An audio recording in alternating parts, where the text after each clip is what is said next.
ইসলামী ছাত্র শিবিরের সাবেক নেতৃবৃন্দ, সম্মানিত ওলামা ইকরাম, শ্রদ্ধাভাজন শিক্ষক মণ্ডলী এবং আজকের এই প্রোগ্রামের সবচেয়ে বড় আকর্ষণ আমার একান্ত প্রাণপ্রিয় ইসলামী ছাত্র শিবিরের সম্মানিত সাথী ভাইয়েরা, আসসালামু আলাইকুম ওয়া রাহমাতুল্লাহি ওয়া বারাকাতুহু। আলহামদুলিল্লাহ, সবাই ভালো আছো তোমরা? আলহামদুলিল্লাহ।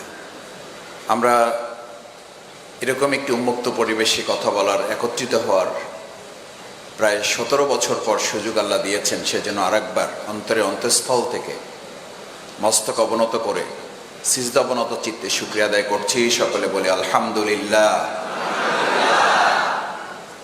আমাদের প্রিয় শহীদ মুনতাসির রহমান আলিফ সহ শহীদ আবু সাইদ, শহীদ মীর মুগ্ধ এবং শহীদ আব্দুল মালেক থেকে শুরু করে শহীদ নিজামী ভাই, মুজাহিদ ভাই পর্যন্ত এই যারা জীবন দিয়েছেন, আমরা আজকের এই আনন্দঘন পরিবেশে তাদেরকে ভুলতে চাই না।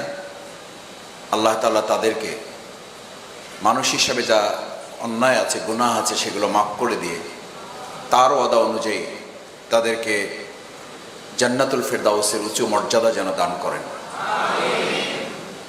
এখন অনেক আহত পঙ্গু ভাইয়েরা আছেন, তোমরা জানো। তোমরাই আন্দোলন সংগ্রামের এই মাঠে সবচেয়ে বেশি ভূমিকা পালন করার তৌফিক আল্লাহ তোমাদেরকে দিয়েছেন। তোমাদের ডানে থেকে শহীদ হয়েছে, তোমাদের বামে থেকে শহীদ হয়েছে, তোমাদের সামনে থেকে শহীদ হয়েছে, তোমাদের পিছন থেকে শহীদ হয়েছে। আল্লাহ তাআলা আমাদেরকে বাঁচিয়ে রেখেছেন। এখনো অনেকে আহত পঙ্গু অবস্থায় আছেন, কারো হাত হারিয়েছে, কারো পা হারিয়েছে, কারো চোখ অন্ধ হয়েছে, কেউ এখনো মৃত্যুর মুখোমুখি হয়ে অসহ্য যন্ত্রণা নিয়ে হাসপাতালে চিকিৎসাধীন অবস্থায় কাতরাচ্ছে। আল্লাহ তাআলা তার খাস মেহেরবানি দিয়ে, শিফায়ে কামিলা আজিলা দিয়ে তাদেরকে পূর্ণ সুস্থতার সাথে যেন আমাদের মাঝে তাদেরকে হায়াতে তাইয়্যিবা দিয়ে ফিরে দেন। সকলে বলো আমিন। ভাইয়েরা, আমরা মহান আল্লাহ তাআলার এক গুরুত্বপূর্ণ সৃষ্টি। 18,000 মাখলুক কিংবা তারও বেশি। অন্যান্য সমস্ত প্রাণীর মধ্যে আমাদেরকে একটু আলাদা করে আল্লাহ তাআলা পরিচয় দিয়েছেন, ইন্নী জাইলুন ফিল আরদি খলিফা। প্রতিনিধিত্ব করার সবচেয়ে বড় যোগ্যতা হিসেবে তিনি আমাদের কাছে কোরআন নাজিল করে সর্বপ্রথম আয়াত দিয়েছেন, ইকরা, নামাজ পড়ো। ইকরা মানে কি নামাজ পড়ো? জিহাদ করো, রোজা রাখো, কি করো? তোমাদের এই আন্দোলনের সর্বপ্রথম স্লোগান কি ছিল? কি ছিল? আবার বলো। মেধা না কোটা? তোমরা তো সবাই কোটার পক্ষে।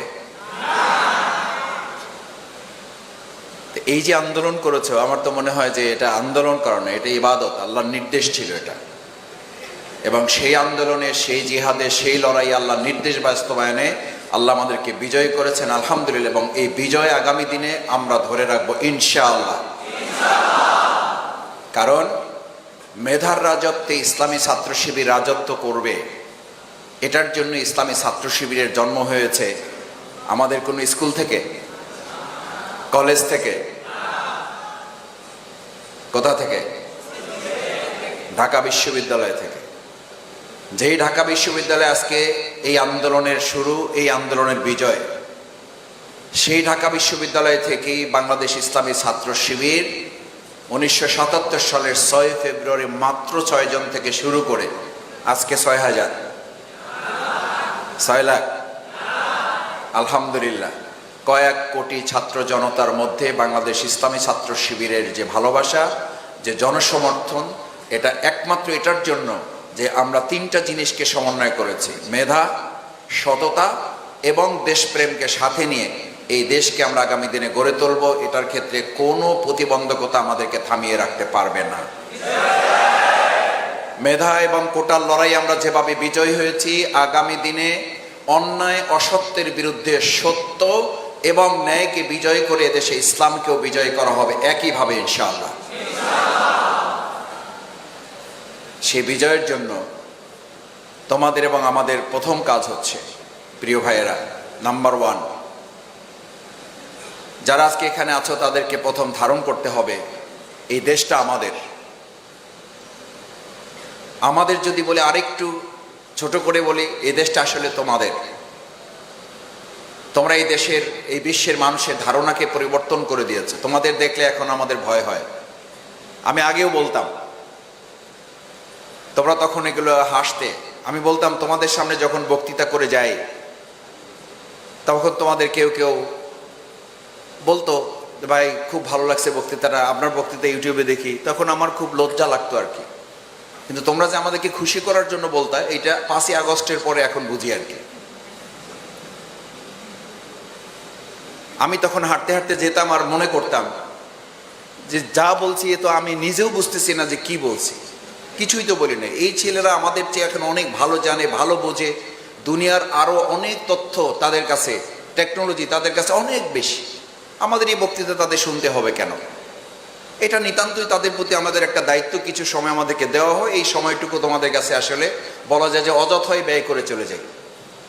আলাউদ্দিন আজকে আমাকে লাস্ট মেসেজ দিয়েছে, এইবার আসলে এই বছরে আপনাকে আর আসতে হবে না, আল্লাহর রাস্তায় একটু আসেন। এইটা ছিল শেষ মেসেজ, যে এই বছরে আমি ছুটি পেয়ে যাব এই প্রোগ্রামের মধ্য দিয়ে। তা আমি আজকে বললাম যে আলহামদুলিল্লাহ, এটার মধ্য দিয়ে যদি পুরো বছর ছুটি পাওয়া যায় তাহলে আমি আসতেছি। প্রকৃতপক্ষে এটা বলছে এই কারণে, 2024 সালে তোমাদের আন্দোলনের যে মাত্রা এবং তোমাদের যে মেধা, তোমাদের চিন্তা, তোমাদের যে চিন্তা, এই সমস্ত চিন্তাগুলোকে সামনে রেখে আমাদের কাছে মনে হয়েছে আমাদের সমস্ত চিন্তাকে ব্যর্থ করে দিয়ে তোমাদের মেধার রাজত্বে তোমরা রাজত্ব করছো, এবং এই রাজত্ব করে ইসলামের বিজয়কেও আগামী দিনে রাজত্ব করবে ইনশাআল্লাহ তোমরাই। কেন? এটা হচ্ছে এই জন্য যে বাংলাদেশ ইসলামী ছাত্র শিবির তো শুধুমাত্র ছাত্রদের জন্য তৈরি হয় নাই।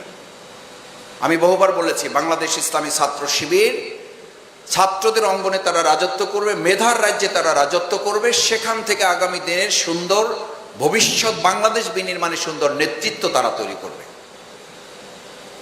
সেই নেতৃত্ব তৈরি করার জন্যই তো আল্লাহ তাআলার নির্দেশ হচ্ছে এটা, যে তোমরা করো, তোমরা পড়ো, জানো, বোঝো, আগে নিজেদেরকে প্রস্তুত করো। তোমাদের আরেকটা স্লোগান ছিল, লাল কালি দিয়ে তোমরা রাস্তা যখন আটকিয়ে দিয়েছিলে সৌজন্যতার সাথে, ভদ্রতার সাথে। আমি যখন এই বিজয়ের পরেও এলাকায় গিয়েছি, এলাকায় যেতে আমাকে 21 জায়গায় তোমরা থামিয়ে দিয়েছো আমার গাড়ি চেক করার জন্য। আলহামদুলিল্লাহ, যত জায়গায় থামিয়েছি, প্রথমে ড্রাইভারকে খুব ধমকাধমকি, এই ঠিকঠাক আছে কিনা গাড়ি, কেউ বলছে পিছনের খোলেন, ডালা খোলেন, চেক করেন ব্যাগ আছে কিনা। তা আমি সাধারণত গ্লাস খুলে কাউকে সালাম দিয়ে থামিয়ে দিতাম না। তো যখন দেখতাম যে একটু সময় নিচ্ছে, তাড়াহুড়ো ছিল, আমি গ্লাস খুলে আসসালামু আলাইকুম ভাইয়া, ভালো আছো, তোমার নাম কি? এই তো মাসুদ ভাই, নামের একটা ছবি না তুলে ছাড়বো না।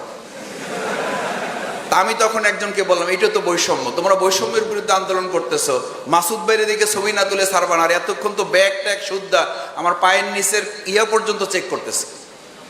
তো বললো যে ভাইয়া, এটা তো আপনারাই আমাদেরকে বলছেন, আমরা সবাই মিলে এটা করতেছি, কিন্তু আপনাদের গাড়িতে এইভাবে চেক করতে হবে এটা মনে করি না। তারপরও আমাদের দায়িত্ব আমরা পালন করছি, আমরা ছবি তুলতে থাকি, ফাঁকে এরা চেকও করতে থাকুক, যাতে বৈষম্য না হয়। আলহামদুলিল্লাহ, সত্যি তোমাদের প্রতি কৃতজ্ঞ।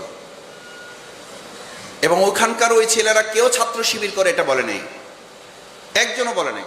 বলেছে ভাই আপনাকে চিনি, আপনাদেরকে চিনি, আপনাদেরকে ভালো জানি, আপনাদেরকে ভালোবাসি, আপনারা মিলেই আমরা দেশটাকে করব। এই যে একটা সেতু বন্ধন তৈরি হয়েছে, আমাদের এই সেতু বন্ধনকে শুধুমাত্র পাশ্চাত্য এবং প্রাচ্য অথবা আধিপত্যবাদী কোনো রাষ্ট্র না, গোটা পৃথিবী মিলে আমাদের এই সেতুকে কেউ দুর্বল করতে পারবে না। 2024 সালের 5ই আগস্ট সবচেয়ে বড় সফলতা হচ্ছে তোমরা তোমাদের আন্দোলনের মাধ্যমে এই জাতিকে একটা ঐক্যবদ্ধ জাতিতে পরিণত করতে পেরেছো। বিগত দিনে অন্যায়ের প্রতিযোগিতা হতো, আর এখন ন্যায়ের প্রতিযোগিতা শুরু হয়েছে। বিগত দিনে তেরান পাওয়ার প্রতিযোগিতা হতো, আর এখন তেরান দেওয়ার প্রতিযোগিতা শুরু করেছো তোমরা। বিগত দিনে অন্যায়, অত্যাচার এবং কোটার প্রতিযোগিতা হতো, এখন ন্যায়ের যোগ্যতার ভিত্তিতে বাংলাদেশ পরিচালনার প্রতিযোগিতা শুরু হয়েছে।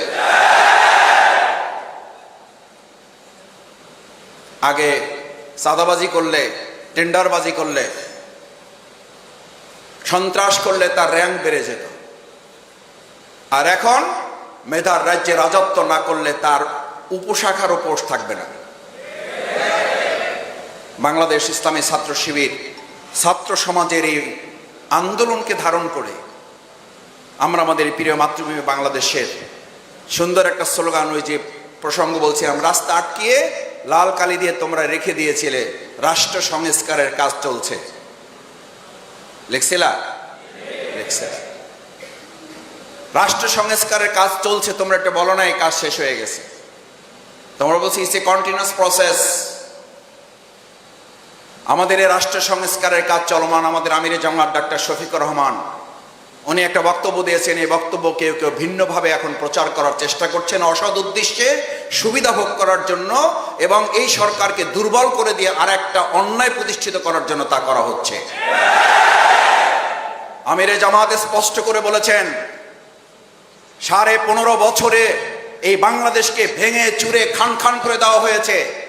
সেই বাংলাদেশকে পুনর্নির্মাণ না করে তড়িঘড়ি করে আরেকটা নির্বাচন দিলে মূলত ওই সুবিধাভোগী, ওই অন্যায় ফ্যাসিস্টই আবার হয়তো মাঝখানে একটা সুযোগ তারা গ্রহণ করবে। আমাদের একতার অর্থ যদি কেউ মনে করেন বাংলাদেশ ইসলামী ছাত্র শিবির, বাংলাদেশ জামাত ইসলামী জনগণের ভোট, গণতান্ত্রিক অধিকার এবং দেশের মানুষের ভালোবাসা এটাকে ধারণ করতে সক্ষম নয়, তাহলে তারা বোকার স্বর্গে বাস করছেন। বাংলাদেশ ইসলামী ছাত্র শিবির, বাংলাদেশ জামাত ইসলামী, আমরা আমাদের জননেতৃবৃন্দের ফাঁসি হয়েছে। আজকে এই পুরো আন্দোলনে যেমন শহীদ হয়েছে মাওলানা দেলোয়ার হোসেন সাইদি রাহিমাহুল্লাহ শহীদ, তার শুধু ফাঁসির ঘোষণার দিনে এদেশের ছাত্র সমাজ প্রায় 2.5 শতাধিক ছাত্ররা শহীদ হয়ে প্রমাণ করেছে দেশের ছাত্র সমাজ এবং জনতা এই দেশের ইসলামপন্থী দেশপ্রেমিক সাথে কত অঙ্গাঙ্গিভাবে তারা জড়িত রয়েছে। গোটা পৃথিবীর ইতিহাসে চ্যালেঞ্জ করে বলে রাখছি, কান খুলে শুনে রাখুন, তারা এমন একজন নেতার নাম বলুন, ফাঁসি কার্যকর নয়, শুধু ফাঁসির ঘোষণা দিলে 2.5 শতাধিক ছাত্র জীবন দিতে পারে এরকম একজন ভালোবাসার মানুষের নাম পারলে আপনারা বলুন। আমাদেরকে ভালোবাসার ভয় দেখাবেন না, আমাদেরকে জনসমর্থনের ভয় দেখাবেন না। বাংলাদেশ জামাত ইসলামী, ইসলামী ছাত্র শিবির এদেশের জনগণের ভালোবাসার জনসমর্থন না থাকলে আপনারাই স্বীকার করবেন, এদেশের জনগণ স্বীকার করে, বাংলাদেশ জামাত ইসলামী, ইসলামী ছাত্র শিবিরের পরে যে স্টিম রোলার চালানো হয়েছে, এটা যদি অন্য একটা সংগঠনের উপরে চালানো হতো, তাহলে চোখে তো দূরের কথা, মাইক্রোস্কোপ দূরবীন দিয়েও এরকম একজন সমর্থককেও তাদের খুঁজে বের করা যেত না। আর সেই জামাত ইসলামী, ইসলামী ছাত্র শিবির মাইক্রোস্কোপ আর দূরবীন তো পরের কথা, বুক ফুলিয়ে আমাদের নেতারা ওদিকে জীবন বাজি রেখেছেন, ফাঁসির মঞ্চে গিয়েছেন হাসতে হাসতে। রাজপথে আমরা একাধিকবার জেল থেকে বের হয়ে আবার রাজপথে মিছিল করে জনগণের পাশে ছিলাম। এখানে তোমরা যারা আছো একাধিকবার জেলে গিয়েছে, এমন আছো জেলখানায় যাওয়ার পরে তারপর সাথী হয়েছে। আমার সাথে দেখা হয়েছে, বুক মিলিয়েছে। মাসুদ ভাই, আগে টুকটাক দুর্বল ছিলাম, শেখ হাসিনার প্রতি কৃতজ্ঞ। এই মহিলাটা জেলখানায় ঢুকানোর পর আমার মধ্যে যে বারুদ তৈরি হয়েছে, আমার মনে হয় বের হয়ে যে সাথী হবো একসাথে, নাকি সাথী না হয়ে সদস্য হয়ে যাবো। এই বলা লোক এখানে আছো, এই বলা লোক এখানেই আছো যে মাসুদ ভাই সাথীও হইতে চাই না, ডাইরেক্ট সদস্য। কারণ এই মহিলা যে বারুদ আমাদের মধ্যে যে অগ্নিগিরি তৈরি করেছে, কিছুই করেনি। আমি মেসে আছি, কোরআন পড়তেছি, হাদিস পড়তেছি, পড়াশোনা করছি, আমাকে এসে বলছে তুমি জামাত শিবির, তুমি জঙ্গি, তোমার দাঁড়িয়ে আছে। জামাত শিবির জঙ্গি আর রাজাকারের তকমা দিয়ে আপনি শেষ পর্যন্ত রাজাকার এবং স্বৈরাচারের তকমা নিয়ে দেশে থাকতে তো পারলেন না, চলেই গেলেন।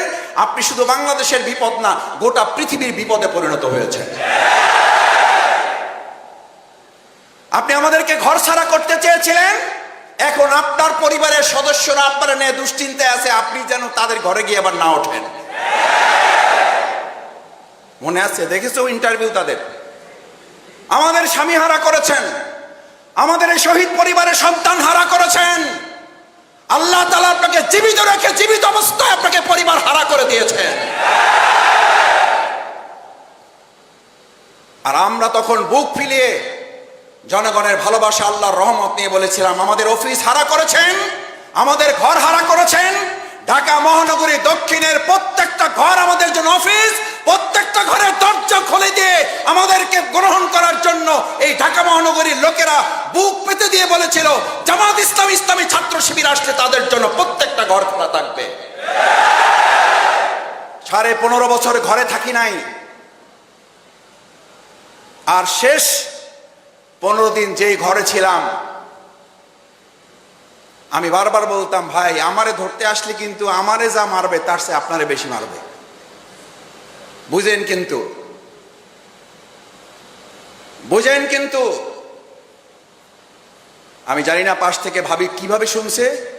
ভাই জবাব দেওয়ার আগে ভাবি তার পাশ থেকে, জানালার পাশ থেকে, দরজার পাশ থেকে বলছে, ভাই আপনার ভাই কি করবে জানি না, যদি আমার ঘরে কেউ অন্যায়ভাবে প্রবেশ করতে চায়, আমার এমনি 2টা দাঁড়, একটা বডি আছে,